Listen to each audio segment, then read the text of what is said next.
Good morning. Just want to conclude my series on Fabiano Caruana's amazing 7 wins in a row in the 2014 Sinquefield Cup.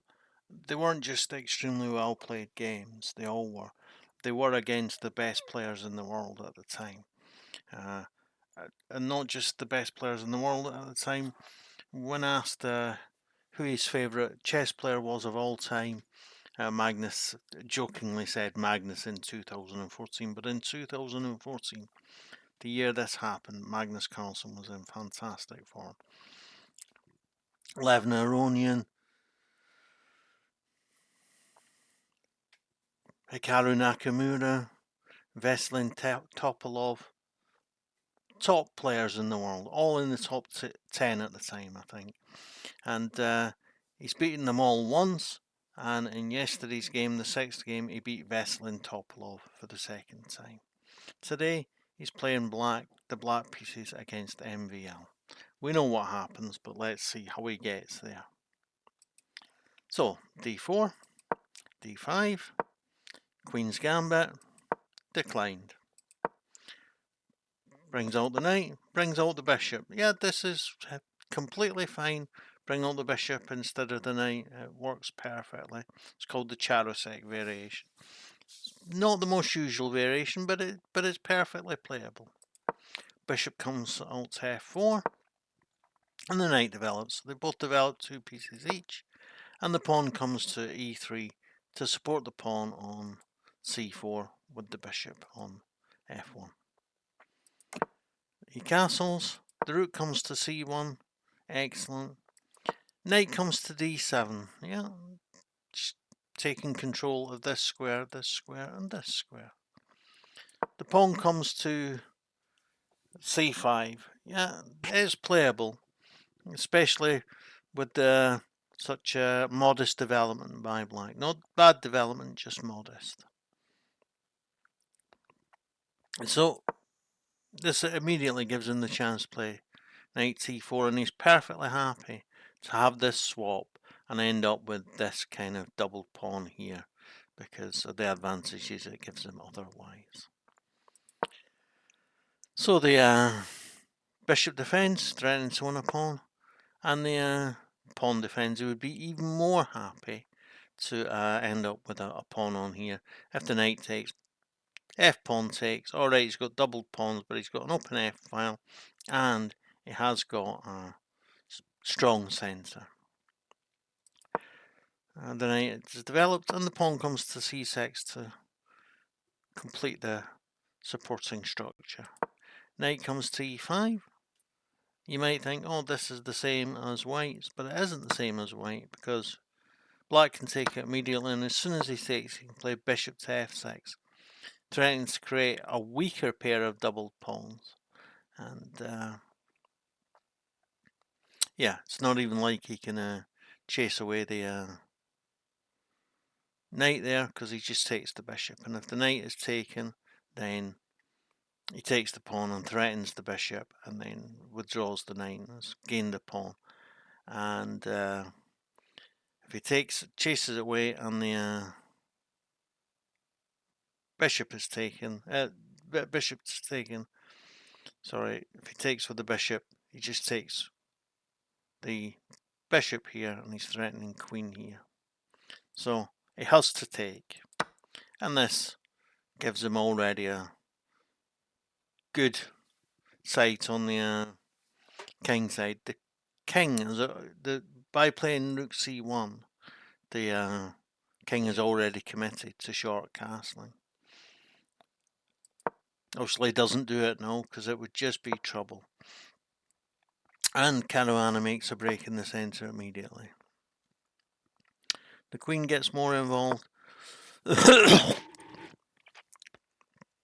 And now is the time where Caruana plays the queen to h4 to initiate an attack on f2. You might think, oh well, he can just castle and it's safe, but that's not a safe position to be castling into at all. So he plays g3. Again, you might think no, that Caruana could play queen to h3 to prevent the castling. But he doesn't mind if his opponent castles. It's a very, very bad position for him. So he's happy. He goes to g4. And instead of threatening to come to h3 and be a bit out of the way, he's threatening now to come to f3 and still prevent queenside castling and kingside castling and threaten the rook at the same time. So MBL plays rook to c1, gives up his dreams of castling. But instead of playing the queen here, he plays the knight here. He can leave the queen on that active square. So the king makes a run for it, and the knight comes to f3, says check. King keeps on running, but when you're kings, when you're kings on your third rank, you've got a queen on the fourth rank and nothing else further forward, you're in trouble. And he's in trouble here. Yeah, just for fun, have a guess and see what you think the evaluation says at this point in time. I'm going to guess it's about minus 3.2. No, not that good. Minus 1.15. It says king c3 is a great move. So yeah, if it gone, you might think, oh, why didn't he go to king c2 to tuck his king in here? The problem with going to king c2 is the pawn comes to e4 and the bishop has nowhere to run. The king's just taking away the last escape square for the king, for the bishop. So that's why he plays king to c3. Well, Caruana gets to take the pawn on h2 and threaten the knight. The rook comes back and the knight comes back again, and just happily accept that extra pawn. The queen comes to a5, possibly some ideas of developing the queen to c7, trying to drum up some kind of an attack. Yeah, I think dream was the right word. So he takes the pawn. He's going to try and find some way to relieve the pressure. But Caruana doesn't take the pawn back. Very good. First he plays queen to e7, so that from here he's threatening both of these two pawns.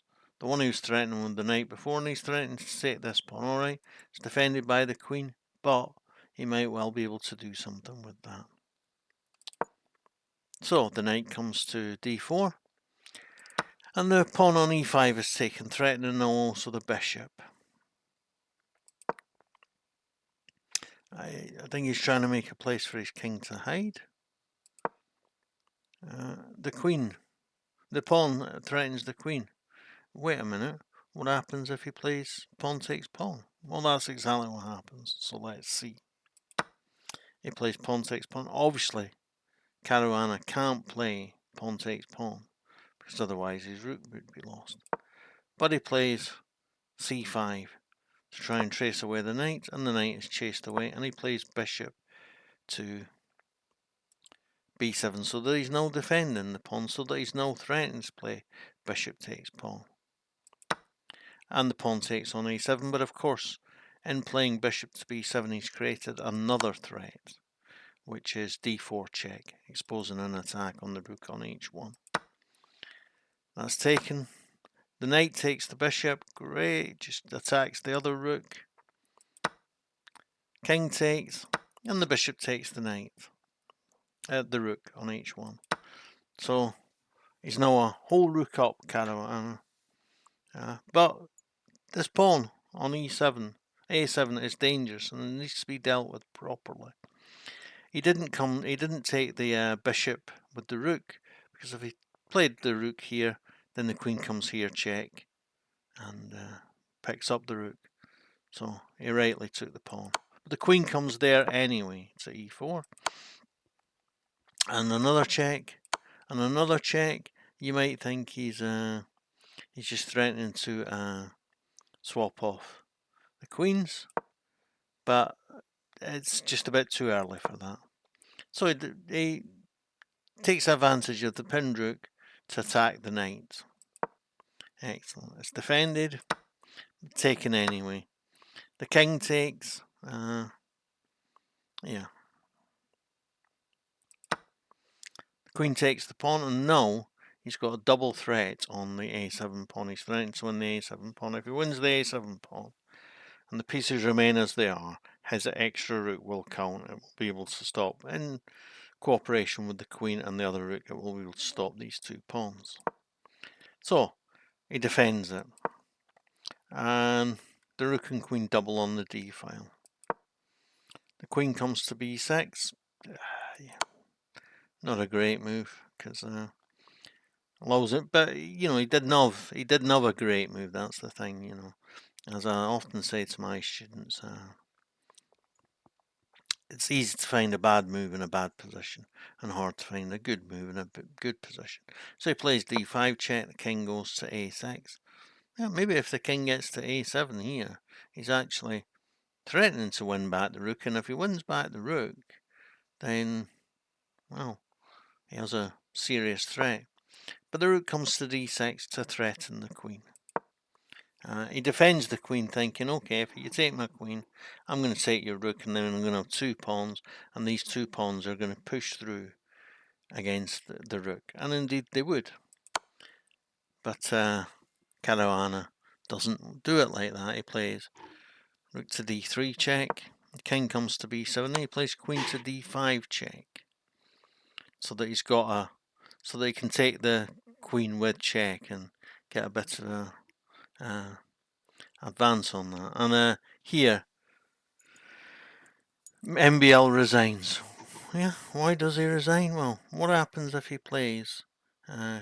Just goes back to here, check. Well, then, if he just goes back to here, then he can take the queen, and then he can play queen here. And sorry, that was wrong. Instead of telling you wrong, forgetting what I'd looked at before, why don't you work out for yourself what would happen if king goes to g7, a6. So if the rook comes to c6, then yeah, the rook would come to yeah. Work it out for yourselves. I'm trying to encourage you to think. Yeah, think about it. See if you can. And if you can't find the right answer, that's fair enough. You can't find the right answer. It's not the end of the world. That's what we've got chess computers for. I could click on the analysis button and find it for you now, but I'd rather invite you first to try and find it yourself. And if you can't, then use the analysis. But also, we can trust MVL that when he resigned, it was because he was in a lost position. I think we can definitely do that. So, yeah, that was 7 in a row for Caruana. An absolutely fantastic performance against absolutely the best players in the world at the time. You know, unbelievably high tournament performance rating, and just fantastic chess. He played, to get 7 games he won, were all really good wins. Fantastic achievement for Caruana. Yeah, don't forget to like, share, comment and subscribe to my videos. Thanks. Bye.